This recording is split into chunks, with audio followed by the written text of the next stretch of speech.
Ang movie ay umiikot sa isang espesyal na mineral na tinatawag na Gelel Stone, na may malakas at misteryosong kapangyarihan. May isang angkan noon na kayang kontrolin ang kapangyarihan ng bato, ngunit nawasak sila dahil sa mga digmaan laban sa mga gustong kumuha sa bato. Isang labanan ang naganap sa gabi sa isang liblib na tabing dagat sa pagitan ng mga ninja ng Tsunegakure at mga sundalong nakasuot ng makakapal na armor. Sa kabila ng kanilang pagsisikap, unti-unting natatalo ang mga Sand Ninja dahil sa lakas at kunat ng kanilang mga kalaban. Ang napapanahong pagdating ng tulong sa pangunguna ni Kankuro at Gaara, ang nagpabago sa takbo ng laban. Pinatay ni Kankuro ang isang naka-armor gamit ang kanyang puppet, at inubos ni Gaara ang maraming kalaban gamit ang kanyang Sand Waterfall Imperial Funeral. Gayunpaman, nang utusan ni Gaara ang mga Sand Nin na pailawan ang mga tumatakas na kalaban, isang malaking barkong pandigma ang lumitaw. Nagpaputok ang barko, at ginawa ni Gaara ang lahat para protektahan ng Sand Armor ang kanyang mga kasama habang walang tigil na pinaputukan ng kanyon ang dalampasigan. Sina Naruto, Shikamaru, at Sakura ay nasa isang misyon para hulihin ang isang nawawalang alagang ferret at ihatid ito sa nayo nito. Ngunit habang pabalik na sila, inatake sila ng isang misteryosong lalaki na nakasuot ng knight armor, kasama ang mga kakaibang sundalo. Naglaban ang tatlo, ngunit nagkahiwalay sila nang mahulog si Naruto, ang kabalyero at ang ferret mula sa isang bangin. Huli na nang mapansin ni Shikamaru at Sakura ang nangyari at agad na hinanap sila. Bago sila makakilos, isang tila lindol ang pumigil sa kanila, ngunit napagtanto nilang hindi ito lindol, kundi ang paggalaw ng isang dambuhalang istrukturang mekanikal. Naghiwalay sina Sakura at Shikamaru para hanapin si Naruto. Nagising si Naruto na may benda, katabi ang isang estrangherong lalaki na sugatan din. Inalagaan sila ng isang mapayapang caravan ng mga nomad. Ipinaalam ng isang matanda kay Naruto na sila pala ang nayo na umupa sa mga ninja ng Konoha para ibalik ang kanilang alagang ferret na nagngangalang Neruguay. Tila interesado rin ang ferret sa estrangherong lalaki. Habang nagpapagaling, ang lalaki ay nagkaroon ng flashback noong bata pa siya. Ang kanyang tahanan ay sinalakay at nawasak habang siya ay nagtatago. Ipinaliwanag ni Kahiko at ng kanyang apo na si Emina kay Naruto kung paano nagkaroon ng bansa ang kanilang angkan, ngunit nawasak ito dahil sa isang sakuna, at si Neruguay ay patunay nito. Sinabi rin nila na si Neruguay ay mas matanda pa sa pinuno ng angkan, at inalagaan na ito ng angkan sa loob ng maraming henerasyon. Habang nagtatanong si Naruto sa kabalyero, na nagpakilalang si Temujin, nagtanong lamang ito tungkol sa kakaibang kapangyarihan ni Naruto, na siyang chakra. Tila hindi alam ni Temujin kung ano ang chakra, kahit na kaya niyang gumamit ng katulad na kapangyarihan. Sinabi ni Temujin na naroon siya para bumuo ng isang utopia, at inanyayahan si Naruto na sumali, pero agad na tumanggi si Naruto. Sinundan ni Naruto si Temujin nang palihim itong umalis sa caravan. Matapos iligtas ni Temujin ang isa sa mga bata ng caravan mula sa pagkahulog sa puno, sinabi niyang bayad na ang kanyang utang at nagpatuloy sa pag-alis. Samantala, nakapasok si Shikamaru sa istrukturang mekanikal at nakahanap ng isang laboratorio na may mga bata sa loob ng mga kapsul. Binabantayan sila ng dalawang babae na sina Kamira at Ranke na may katulad na baluti kay Temujin, at pinag-uusapan nito ang Gelel Stone. Muntik nang mahuli si Shikamaru ngunit nakatakas siya. Nalaman ni Naruto na nawawala si Temujin. Lumapit si Kahiko at sinabing nawawala na naman si Neruguay. Dahil misyon pa rin ni Naruto na ibalik ito, kailangan niya itong hanapin muli. Samantala, natagpuan ni Sakura ang bakas ng caravan. Nahanap muli ni Naruto si Temujin na kasama si Neruguay. Natagpuan nila ang kanilang sarili sa harap ng malaking sasakyan. Pumasok sila sa loob ng sasakyan, na isa rin palang katedral na may napaka-advanced na teknolohiya. Ipinakilala ni Temujin si Naruto sa kanyang master na si Haido. Ipinaliwanag ni Haido ang kanilang mga layunin at muling inanyayahan si Naruto na sumali, pero sinabi ni Naruto na magiging Hokage siya balang araw kaya hindi niya sigurado kung pwede. Biglang nagpakita si Neruguay at mukhang ayaw nito kay Haido. Umalis sila nang marinig sa isang anunsyo na ang pangkat na ipinadala sa Land of Wind ay naubos. Pumunta sina Temujin at Naruto sa barko na umatake sa Sand Ninja. Sa isang silid na may mga walang malay na bata, biglang may umatake kay Temujin, at nalaman ni Naruto na si Kankuro pala ito. Ipinaliwanag ni Kankuro kay Naruto kung paano sinalakay ng barko ang lupain ng hangin. Humingi ng paliwanag si Naruto, ngunit ang tanging naisagot lang ni Temujin ay mga marangal na sakripisyo para sa ikabubuti ng lahat. Naantala ang kanilang laban ni Kamira at Ranke, na hinarap ni Kankuro at Gaara. Gumamit si Kamira ng isang uri ng mind control na tila genjutsu. Si Ranke naman ay nag-transform na parang gorilla na may atake ng kidlat. Matapos ang matinding laban, napatay ni Gaara si Ranke, ngunit nakatakas si Kamira. Sa gitna ng gulo, nahiwalay si Naruto kay Temujin. Lumipat ang eksena sa caravan na inaatake ng isa sa mga tagasunod ni Haido na si Fugay. Tinatanong ni Fugaw si Kahiko kung nasaan ang Gellelstone. Dumating sina Shikamaru at Sakura at iniligtas sila. Inatake sila ni Fugay na nagpakita ng anyong lobo at nakatakas. Tinanong ni Shikamaru ang matanda na si Kahiko tungkol sa Gellelstone pero hindi ito sumagot. Ganun pa man, sinabi nito na nakasama niya si Naruto at humingi ito ng tulong sa kanila. Sa isang flashback, ipinakita kung paano nakilala ni Temujin si Haido matapos mawasak ang kanyang nayon. Ibinunyag din na may Gellelstone sa loob mismo ng katawan ni Temujin na siyang dahilan ng pagiging pula ng kanyang mga mata. Sa kasalukuyan, bumalik si Temujin sa natira sa caravan at doon siya nahuli ni Shikamaru. Nahanap na ni Naruto sina Shikamaru at Sakura at nagtago sila sa isang kuweba kasama ang mga taga-caravan. Doon, tinanong nila si Temujin kung ano ang gusto ni Haido sa Gellelstone. Ibinunyag ni Temujin na may bato siya sa kanyang katawan. Tinanong ng matanda si Temujin tungkol sa isang libro at sa kanilang angkan. Sinabi niya na tanging mga miyembro lang ng royal family ng kanilang angkan ang kayang isanib ang mga bato sa kanilang katawan, at isa si Temujin sa kanila. Ang royal family ay umalis at tumawid ng karagatan, dala ang aklat ng Gelel. Hindi pala nakarating sa bagong lupain si Temujin, sa katunayan ay bumalik lang siya sa kanyang sariling bayan. Sinabi ni Kahiko na ang mineral ay kayang gamitin ng kanilang angkan. Sobrang lakas nito kaya isang buong sibilisasyon ang nawasak sa labanan para dito. Sa huli, itinago ito ng mga natirang miyembro. Ayon pa kay Kahiko, ang tanging makakasira lang ng bato ay ang mga may dugong bughaw. Sa kabila ng mga narinig, determinado pa rin si Temujin na abutin ang kanyang utopia. Nakatakas siya at tinangay si Kahiko para ituro ang mga mina ng Gelel. Hindi nila alam kung nasaan ito, ngunit si Nerugui ang nagturo sa kanila patungo sa mga guho kung nasaan ang minahan. Sinubukang iligtas ng mga Leaf Ninja si Kahiko, ngunit dumating si Haido at ang kanyang mga kasama. Sinabi ni Haido na kapayapaan lang ang gusto niya. Galit na tinanong ni Naruto kung may pakialam siya sa kanyang mga namatay na kasama, na tinawag lang ni Haido na marangal na sakripisyo. Malungkot na sumang-ayon si Temujin. Matapos sabihin ni Naruto na walang halaga ang pangarap kung walang kaibigan, binuksan ni Kahiko ang isang mekanismo na nagkulong sa kanila ni Temujin sa isang daanan patungo sa minahan. Ipinakita ni Haido na hawak niya ang aklat ng Gelel bago ihampas si Naruto sa pader at sumunod kina Temujin. Hinarap ni Sakura at Shikamaru sina Kamira at Fugay para makasunod si Naruto kay Haido. Natagpuan ni Temujin at Kahiko ang Chamber of Sealing at nakakita sila ng isang larawan na tila nagpapakita ng kalungkutan. Biglang naglabas ng kutsilyo si Kahiko. Samantala, hindi magamitan ng shadow ni Shikamaru si Kamira dahil lumilipad ito nang biglang matanaw niya si Kankuro. Sa kabilang dako, habang hinahabol ni Fugay si Sakura, ginamit ni Sakura ang kanyang sarili bilang pain para mapaalulong si Fugay, na naging sanhi ng pagguho ng mga kristal sa ibabaw niya. Nilagyan naman ni Shikamaru ang buong lugar ng mga papel na may pampasabog, karamihan ay peke, para hindi makalipad si Kamira. Nang akala ni Kamira ay alam na niya ang plano ni Shikamaru, biglang inilunsad ni Kankuro, na naroon pala, ang isa sa kanyang mga puppet para hulihin at patayin siya. Samantala, matapos sugatan si Temujin, ginamit ng matanda ang dugo sa punyal para buksan ang seal sa sahig, ngunit pinigilan siya ni Haido. Nang mahanap ni Haido ang susi ng minahan, sinubukan siyang pigilan ni Nerugui. Napatay ang ferret at isang Gellelstone ang nahulog mula sa bibig nito.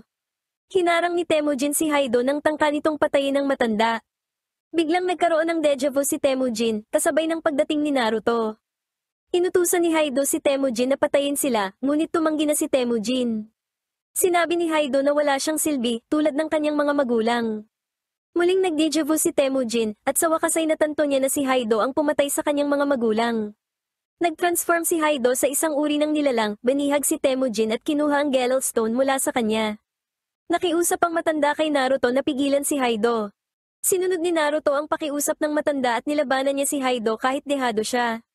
Ginamit ni Naruto ang Rasengan, ngunit nagamit na ni Haido ang kapangyarihan ng minahan at pinagaling ang sarili. Nang tatapusin na sila ni Haido, biglang lumitaw ang mga peking sundalo at pinrotektahan sila. Lumabas ang mga kaluluwa ng mga bata sa mga peking sundalo at naintindihan na ni Temujin ang kanyang mga pagkakamali. Gamit ang pinagsamang Rasengan at ang Gellelstone, pinatay ni Temujin at Naruto si Haido.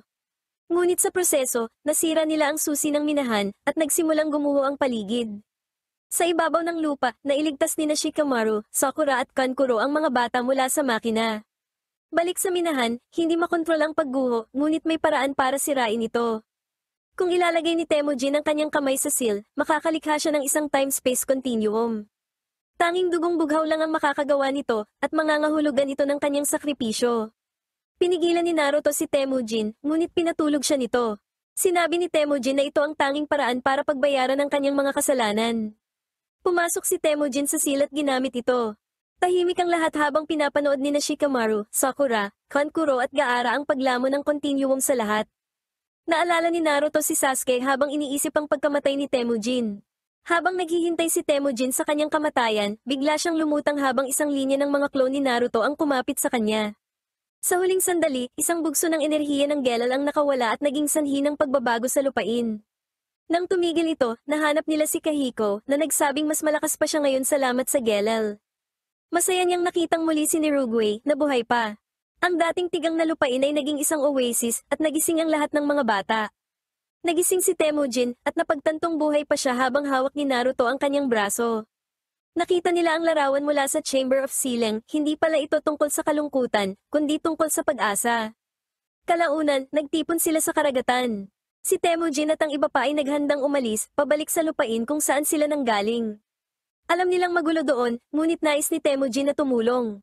Ang mga mata ni Temujin ay bumalik na sa orihinal nitong kulay berde. At sa muling pagkadismaya ng matanda, sumama rin si Nirugwe sa kanila. Habang sila'y paalis, tumayo si Naruto sa isang bangin at nagbigay ng senyas kay Temujin na nangangakong hindi sila susuko.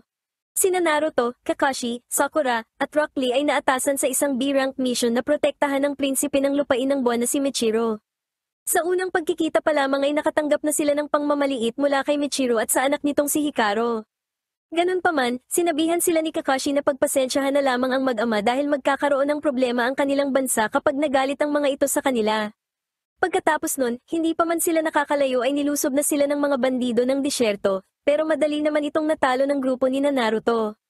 Ayon sa sinabi sa kanila ni Lady Tsunade, sa kanyang paglalakbay paikot sa mundo, ang ibang mga escort na kinuha ni Michiro ay umalis dahil sa hindi magandang pagtrato sa kanila. Ang lupain ng buwan ay isang napakayamang bansa, kaya't madalas bilhin ni Michiro ang anumang gusto niya, at mayroon siyang napakamaterialistikong pananaw sa buhay. Ang kanyang anak, si Hikaru Suki, ay ganito rin ang ugali, na ikinainis ni Naruto. Sa paglalakbay, huminto ang caravan sa isang circle. Nagustuhan ni Hikaru ang isang pambihirang saber-toothed tiger, si Chamu, na bida roon. Hindi napigilan ni Hikaru na magpabida, ginamit niya ang kanyang laruang pana para tirahin ang mansanas na hawak ng unggoy sa ulo ni Chamu. Natamaan niya ang mansanas ng 2 beses kaya inalok siya ng premyo ng may-ari ng circle. Hiningi ni Hikaru si Chamu sa may-ari ng circle pero hindi ito pumayag. Dahil dito, nagdesisyon si Michiro na bilhin na lamang ang tigre at ang buong circle, at ipinasailalim ito sa proteksyon ng team ni Naruto. Sinubukang kaibiganin ni Hikaru ang tigre, ngunit inatake siya nito. Buti na lang ay hinila siya agad ni Naruto. Nalaman nila sa dating may-ari ng circle na ayaw pala ni Chamu sa mga tao. Dahil sa nangyari, tila nawala ng interes si Hikaru sa circle.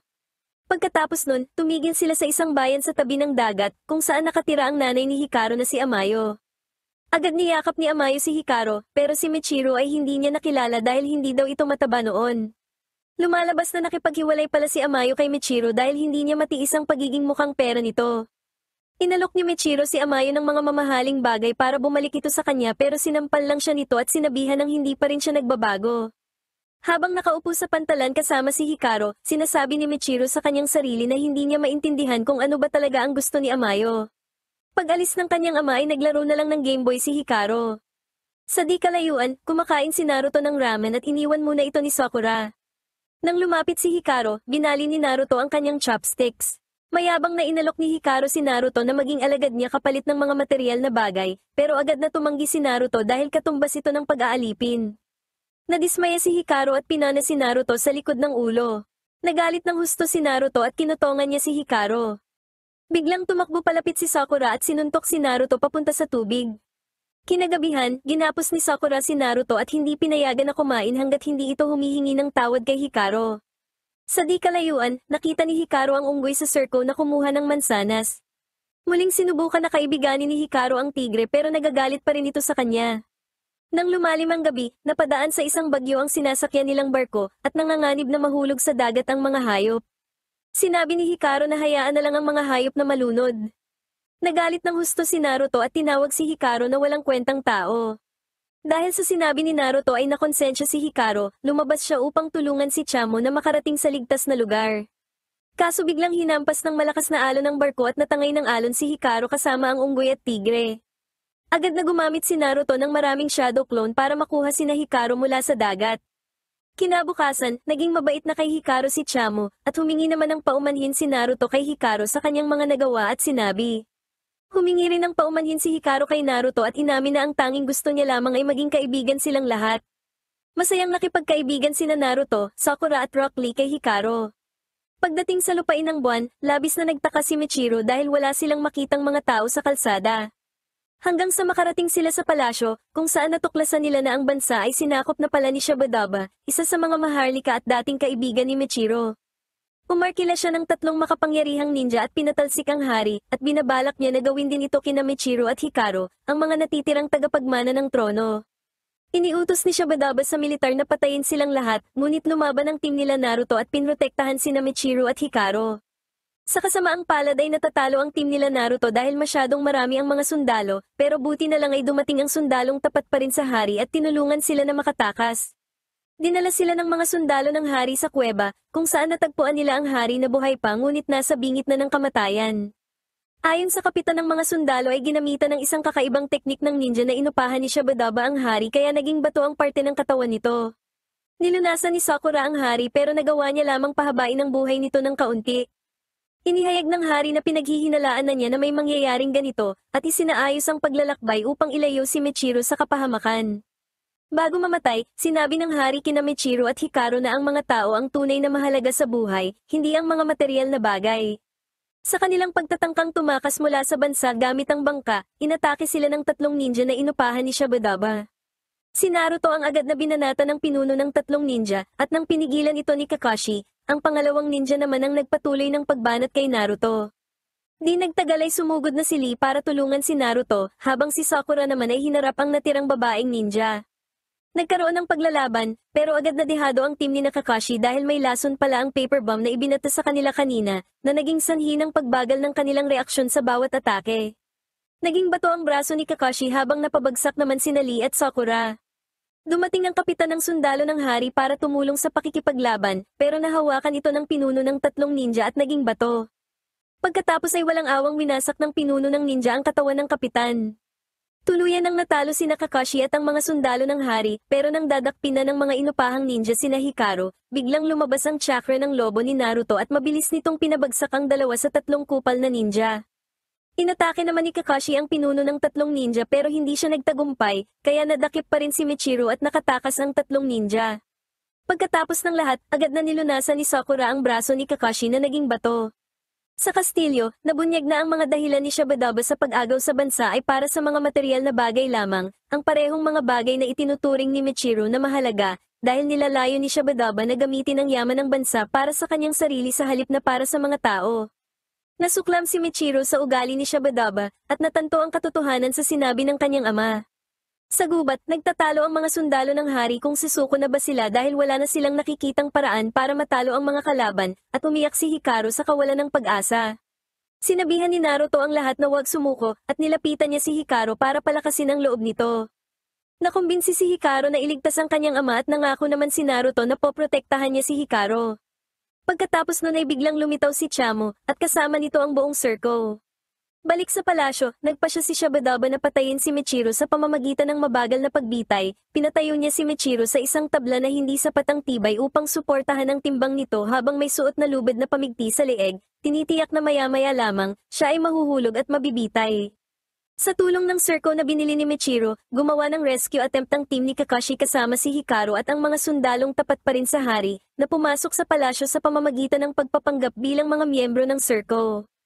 Habang nililibang ng mga taga-circo ang mga sundalo at trabahador sa labas, pumasok ang mga sundalo ng hari at sina Naruto sa loob ng palasyo. Maya-maya pa ay nagsimula ng umatake si Kakashi. Nilabanan ni Kakashi at ng mga taga-circo ang maraming sundalo sa labas.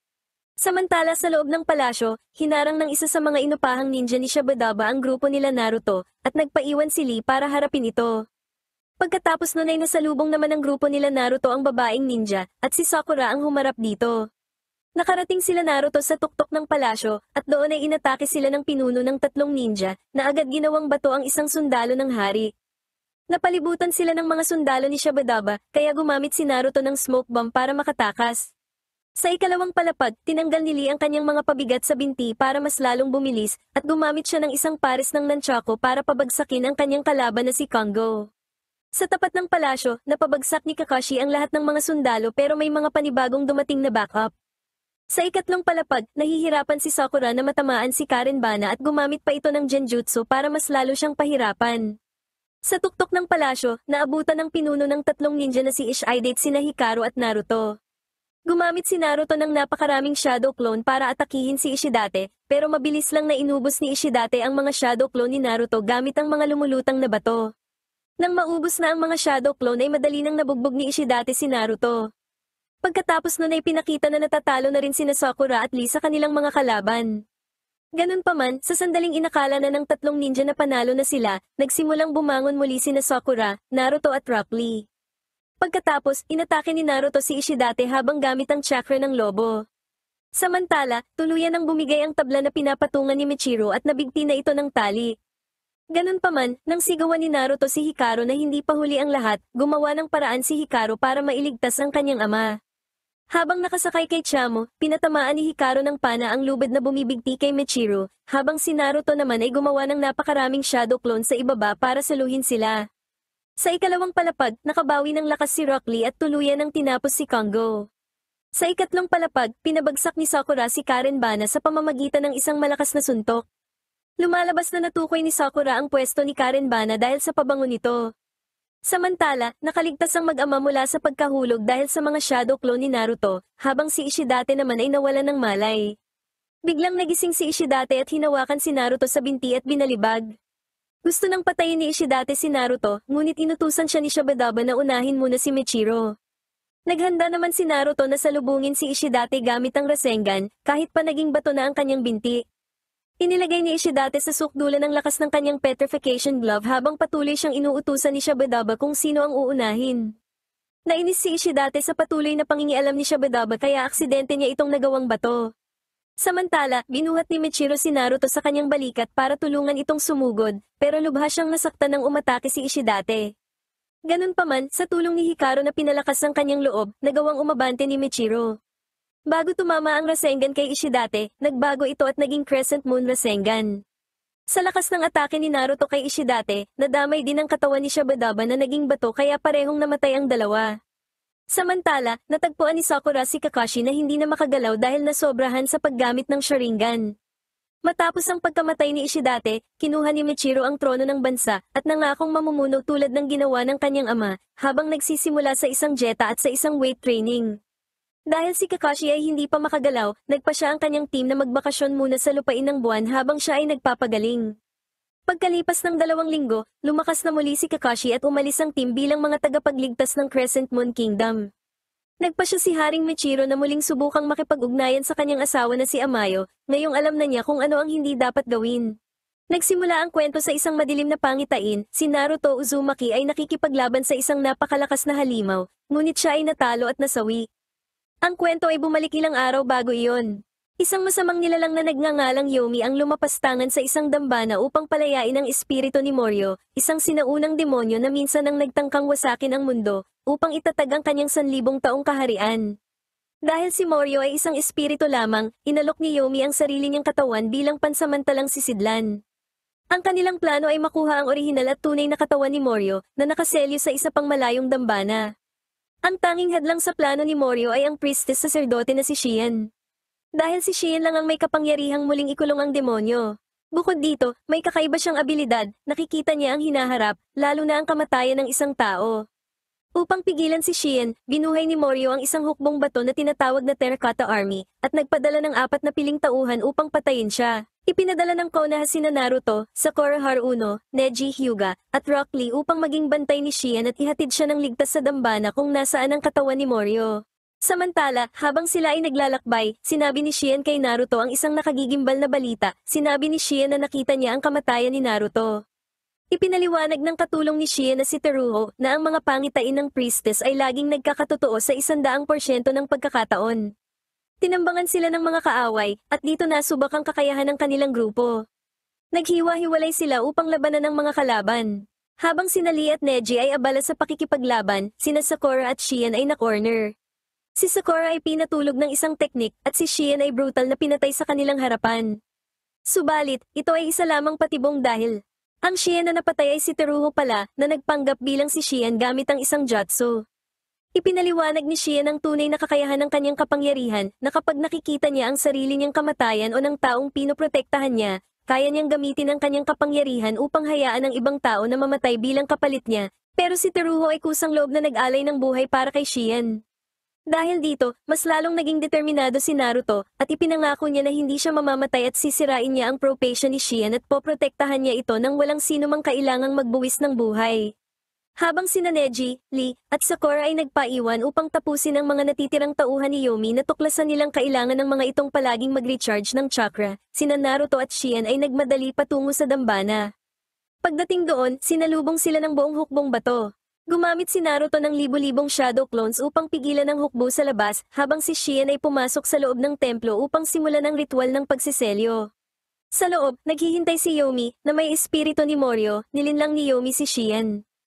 Akala ni Shion ay iselyo na niya ang espiritu ni Morio, ngunit ang teknik pala na itinuro sa kanya ay ang mismong gagamitin upang ilipat ang espiritu ni Morio mula sa katawan ni Yomi patungo sa orihinal nitong katawan na nakakulong sa templo. Nangyari ang pinakamasamang pwedeng mangyari. Ang espiritu at ang katawan ni Morio ay muling nagkabuklod. Ang demonyo ay ganap na nabuhay muli habang ang katawan ni Yomi, na wala ng silbi, ay bumagsak sa kumukulong lava. Dumating si Kakashi at iba pang shinobi mula sa Konoha upang tumulong sa pagwasak ng hukbong bato sa labas. Sa loob ng templo, naiwan si Naruto, nakaharap na ngayon ang tunay at napakalakas na si Morio, handang labanan ng halimaw at patunayan na mali ang tadhana ng kanyang kamatayan. Binaliwala ni Shion ang mga sinabi ni Morio tungkol sa ginawa ng kanyang ina at ang hindi paggana ng kapangyarihan ni Shion na sumanib siya rito, at malapit nang makita ang kanyang hula sa pagkamatay ni Naruto na magkatotoo, ginamit niya ang kanyang kapangyarihan upang protektahan si Naruto mula sa pagsaksak na nagbago sa kapalaran ni Naruto. Sa layuning patayin ang sarili at si Morio upang protektahan si Naruto, pinigilan siya ni Naruto ilang segundo bago ang kanyang kamatayan, na ipinaalala sa kanya na nangako siyang poprotektahan siya.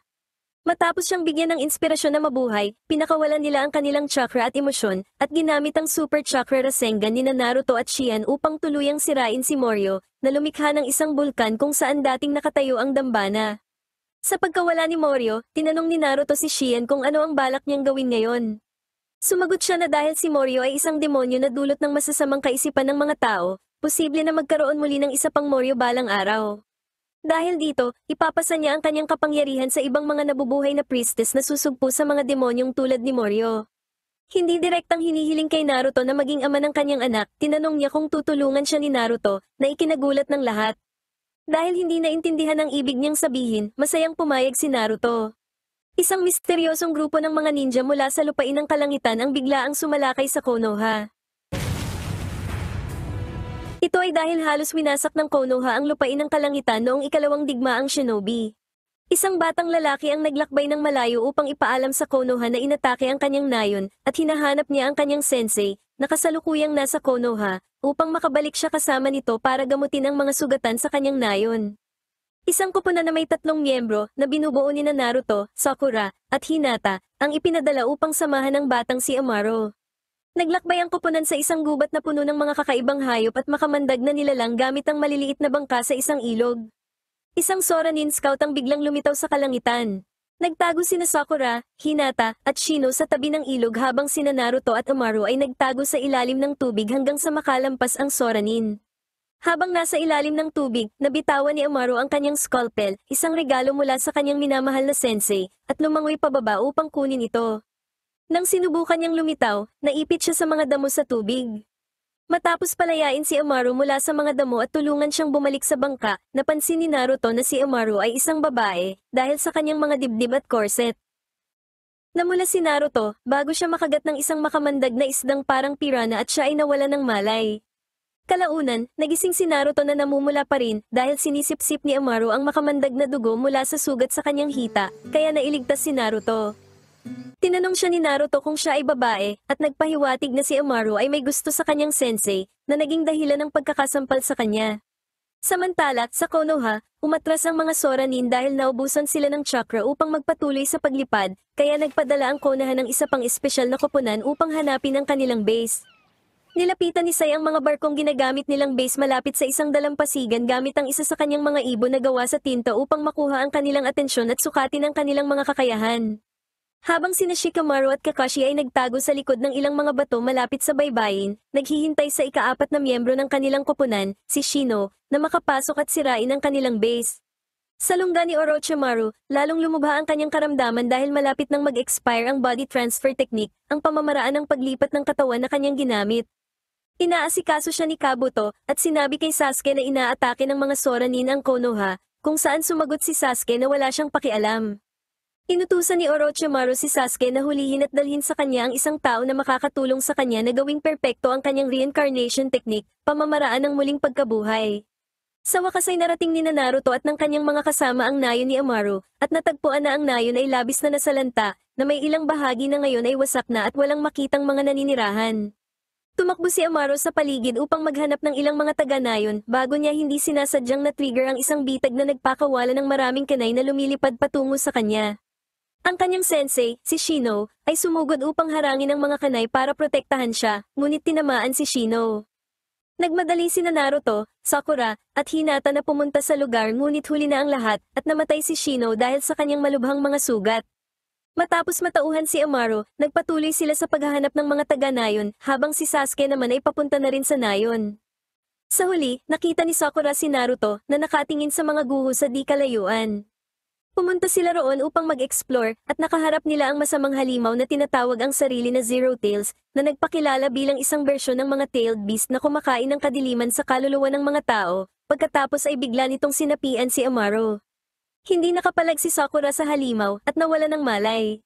Naramdaman ng halimaw na si Naruto ay may halimaw din sa loob niya, kaya inasar nito si Naruto at hinikayat na gamitin ang kapangyarihang iyon sa pagsasabing hindi niya kayang iligtas ang sinuman kung wala ito. Naalala ni Naruto ang kanyang pagkabigo na iligtas si Sasuke at naging emosyonal na naging sanhi ng kanyang pagpasok sa kanyang paunang anyo ng Jinchuriki, ang kanyang three-tailed state, hanggang sa kanyang four-tailed state. Matapos makipaglaban sa halimaw ng ilang sandali, isang selyo para kay Naruto na bigay ni Jiraiya ang natanggal at nagpaalala sa kanya kung paano nakasakit ang chakra ng tailed beast sa kanyang mga kaibigan, na naging sanhi ng kanyang agarang pagbalik sa normal. Nakiusap si Naruto kay Amaru na huwag pansinin ang kadiliman sa kanyang puso, na sa huli ay nagresulta sa pagkatalo ng halimaw. Nagising si Sakura sa mga bisig ni Naruto, at agad na sinampal ni Sakura si Naruto dahil sa pagkabigla. Nagpasya silang maghiwalay, si Naruto ay nagpatuloy sa paghahanap sa mga taga-nayon at sina Hinata at Sakura ay bumalik sa Konoha upang humingi ng tulong. Si Amaru, na dapat sanang sumama kay Sakura, ay nagpaiwan upang tulungan si Naruto. Natagpuan nila ang ilang mga lumang guho na nabanggit ni Shino kanina, at pumasok sila. Labis ang kanilang pagkabigla nang makita sa loob si Shino na walang anumang pinsala, at nagsalita tungkol sa pagsakop sa mundo gamit ang kapangyarihan ng kadiliman. Si Amaru, na tuwang-tuwa na buhay pa ang kanyang sensei, ay tumakbo upang yakapin siya. Napansin ni Naruto na mayroong mali, at tumawa si Shino nang mapanukso kay Amaru dahil sa pagtitiwala sa kanya. 14 years. Ipinaliwanag ni Shino kung paano niya pinag-aralan ang kapangyarihan ng kadiliman sa loob ng halos 15 taon, at sa wakas ay natagpuan niya ito sa Konoha. Sinabi niya na ang kailangan na lang niya ay isang lihim na scroll na may nakasulat na reincarnation technique. Pagkatapos ay nagbago siya sa isang maskulado at kabataang anyo, at sumugod si Naruto sa kanya, ngunit paulit-ulit lang siyang natalo, habang si Naruto ay lalong nasusugatan. Si Shino, sa kanyang anyong body revival, ay sinubukang hikayatin si Naruto na gamitin ang chakra ng Nine Tails, habang si Amaru ay balisa at umiiyak habang naglalaban sina Shino at Naruto. Nasabi ni Amaru na mula pa noong bata siya, mayroon siyang kakaibang sakit, at walang may gusto sa kanya, sa takot na mahawa sila. Tanging si Shino lamang ang naglakas loob na alagaan siya, at nagawang pagalingin siya. Sinabi ni Naruto sa kanya na huwag itapon ang kanyang nararamdaman, habang ang masamang si Shino ay kinukutya siya. Sa wakas ay inamin niya ang kanyang pag-ibig at damdamin sa kanyang sensei, na tinawanan lamang ni Shino. Inatake siya ni Naruto at nagawang tamaan, bagaman tila hindi ito nakaapekto kay Shino. Biglang lumitaw si Sasuke, tinamaan si Shino ng Chidori, na umatake sa kanyang mga sel at pinilit siyang bumalik sa kanyang normal na anyo. Pagkatapos ay ipinaliwanag ni Sasuke na kailangan ni Orochimaru ng tulong sa isang reincarnation technique kay Shino, na nagbigay naman kay Sasuke ng isang scroll, na sinasabing sapat na itong tulong. Tumakas si Shino, habang hinahabol siya ni Sasuke. Sinabihan ni Naruto si Amaru na hanapin ang mga taga-nayon habang hinahabol niya si Sasuke. Natagpuan niya si Sasuke sa isang silid, at tinanong kung ano ang ginagawa niya doon, na binaliwala ni Sasuke. Sa parehong silid ay may isang kakon, na sumisipsip ng madilim na chakra.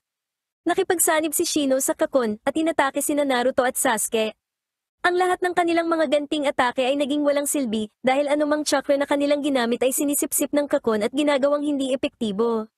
Gamit ang mga galamay bilang kanyang mga braso, hinawakan sila ni Shino at sinimulang sipsipin ang kanilang chakra. Inactivate ni Sasuke ang unang antas ng kanyang cursed seal, na nagpakawala ng masamang chakra nito, at si Naruto, na naintindihan ang plano ni Sasuke, ay nilabas ang kanyang paunang anyo ng Jinchuriki at nagpadala ng maraming chakra sa Zero Tails, at nagawang makalaya kasama ang kanyang mga shadow clone bago gamitin ang Tornado Rasengan. Matapos makatakas, umakyat si Sasuke sa ikalawang antas ng cursed seal, bago gamitin ang Chidori Katana upang putulin ang kapangyarihan ng halimaw. Nagsimulang magwala ang nilalang matapos mabawi ang kontrol sa sarili, ngayong tuluyan na nitong nasipsip si Shino. Natagpuan ni Amaru si Hinata at ang mga taga-nayon sa isang selda, at nagawang palayain silang lahat bago sila mahanapan ng isang lumilipad na bangka upang makatakas. Lumabas si Naruto mula sa mga guho, at inutusan si Amaru na umalis. Tumanggi siya, ngunit itinapon siya ni Sasuke sa bangka ng sapilitan. Pinilit din ni Naruto si Sasuke na sumakay sa lifeboat gamit ang isang Rasengan, kaso lumipad lamang ito palayo gamit ang mga pakpak mula sa kanyang cursed seal form. Naalala ni Naruto kung paano sinabi sa kanya ni Jiraiya na siya ay may determinasyon na hindi sumuko, lumikha siya ng maraming shadow clone at sinimulang sirain ang mga guho gamit ang Guts Rasengan. Sa lalong madaling panahon, ang buong guho ay nawasak ng isang Rasengan, pagkatapos ay tuluyan ng nawala ng malay si Naruto at nahulog sa dagat. Nakita ni Amaru si Naruto mula sa bangka, at kumuha ng isang pares ng pakpak ng Soranin, lumipad upang saluhin siya. Pagdating sa kanya, tinanggal niya ang mga pakpak upang mahawakan siya, at sabay silang nahulog. Biglang lumitaw si Jiraiya kasama si Gamabunta, at sinalo silang dalawa, na nagligtas sa kanila.